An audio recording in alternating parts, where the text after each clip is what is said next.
Good morning student. आज हम राजनीति विज्ञान के लिए महत्वपूर्ण प्रश्नोत्तर पर एक नजर डालेंगे।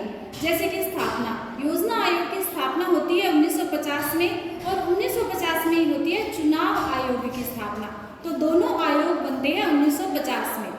योजना आयोग का नाम बदलकर अब नीति आयोग कर दिया गया है। नीति आयोग 1 जनवरी 2015, नीति आयोग की स्थापना 1 जनवरी 2015 में होती है। और नीति आयोग यानी कि पहले वाले योजना आयोग दोनों का अध्यक्ष हमेशा देश का प्रधानमंत्री ही होता है। चुनाव आयोग की स्थापना 1950 में होती है और पहले चुनाव आयुक्त थे सुकुमार सेन। अब most important Bombay plan. Bombay plan 1944 में होता है। अब 1944 में दो बड़े स्तर के विकास बैंक और दो बड़े बैंकों का जो स्थापना वर्ष है वो भी 1944 है। तो याद रखना है 1944 में ही बॉम्बे प्लान होता है और 1944 में ही विकास बैंक और अंतर्राष्ट्रीय मुद्रा कोष की स्थापना होती है। अब बॉम्बे प्लान है क्या? बॉम्बे प्लान बड़े बड़े उद्योगपतियों द्वारा, हमारे देश के यानी भारतवर्ष के बड़े बड़े उद्योगपतियों के द्वारा नियोजित अर्थव्यवस्था चलाने का एक संयुक्त प्रस्ताव तैयार किया गया जो बॉम्बे प्लान के नाम से जाना जाता है। स्थापना 1944 में। अब पंचवर्षीय योजना की बात करते हैं।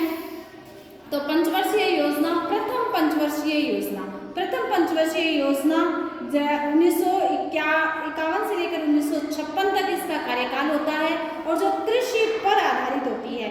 अब मोस्ट इम्पोर्टेंट मैं इसमें बता देती हूँ कि प्रथम पंचवर्षीय योजना के अंतर्गत देश को गरीबी के मकड़जाल से निकालना था। महत्वपूर्ण काम था कि अभी अभी भारत स्वतंत्र हुआ है और अभी भारत गरीबी और बेरोजगारी से ग्रसित था, तो उसको बाहर निकालने के लिए प्रथम पंचवर्षीय योजना लाई गई जिसमें ज़्यादा फोकस कृषि के क्षेत्र पे किया गया।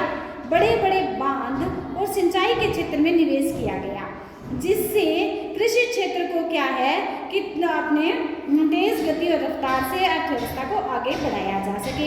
बाखड़ा नागल जैसी विशाल परियोजनाओं के लिए बड़ी धनराशि का आवंटन भी प्रथम पंचवर्षीय योजना में किया गया। इस योजना के अंतर्गत भूमि सुधार पर जोर दिया गया और देश के विकास की बुनियादी चीज भूमि सुधार के अंतर्गत ही मानी गई।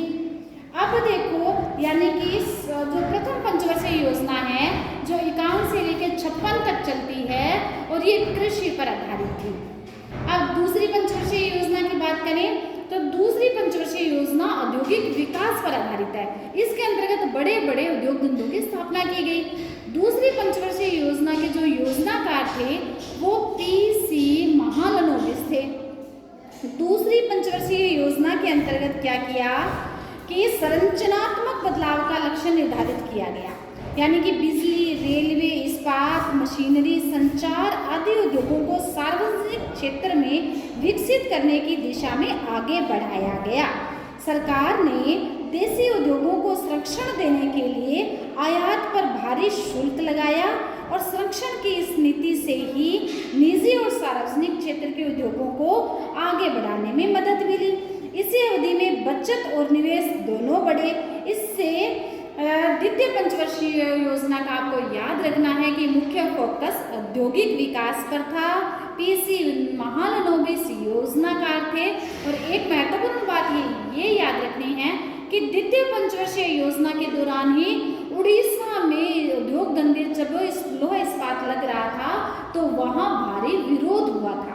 कहाँ पे? उड़ीसा के अंदर। फिर है नंबर 5 टॉपिक पे अपनी बात करेंगे मॉडल पे। तो स्वतंत्र भारत में विकास के 2 मॉडल अपनाए गए, एक तो पूंजीवादी मॉडल और दूसरा समाजवादी मॉडल। एक अन्य मॉडल केरल भी लेकर आया था। इसी केरल मॉडल के अंतर्गत ही नव लोकतंत्रात्मक पहल अभियान चलाया गया। तो केरल मॉडल में क्या है कि केरल में प्रति व्यक्ति आय अपेक्षाकृत कम थी, औद्योगिक आधार भी तुलनात्मक रूप से कमजोर था। इस कारण केरल मॉडल में साक्षरता 100% है।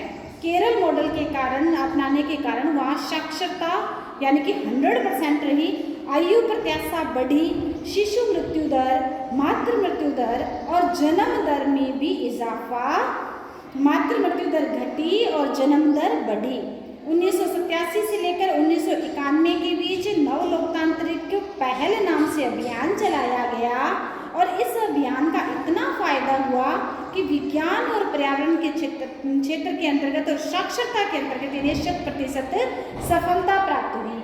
केरल के इन्हीं प्रयासों से ही पंचायत, प्रखंड और जिला स्तर की योजनाओं को तैयार किया गया और उसमें भी इन्हें सफलता मिली।